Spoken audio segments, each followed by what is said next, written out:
అమ్మాయి ముక్కు కొట్టేరు ముక్కులా ఉండాలి, అమ్మాయి కళ్ళు చేప కళ్ళలాగా ఉండాలి, అమ్మాయి నడుము సన్నగా ఉండాలి. ఇవే కదా చూస్తున్నారు ఈరోజు.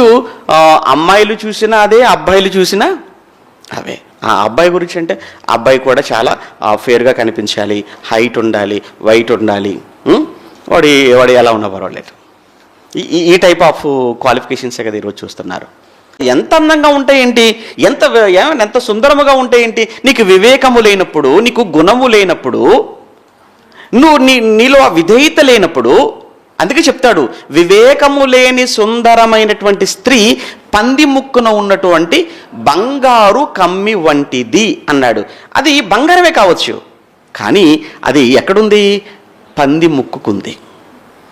బంగారం విలువైందే, కానీ అది ఎక్కడుందంటే దాని ముక్కున ఉంది. అది తీసుకెళ్ళి ఎక్కడ పెడుతుంది? అంతే.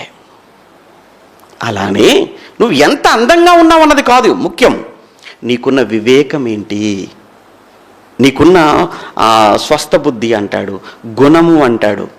కనుక అప్పుడు యవ్వనంలో అందాన్ని బట్టి, పై రూపాన్ని బట్టి పుట్టే ప్రేమ, అది ప్రేమని వీళ్ళు అనుకుంటున్నారు, కాదు అని దేవుడు అంటున్నాడు. మరి దేన్నయ్యా చూడవలసింది అన్నప్పుడు గుణాన్ని చూడండి, క్యారెక్టర్ని చూడండి అని దేవుడు అన్నాడు.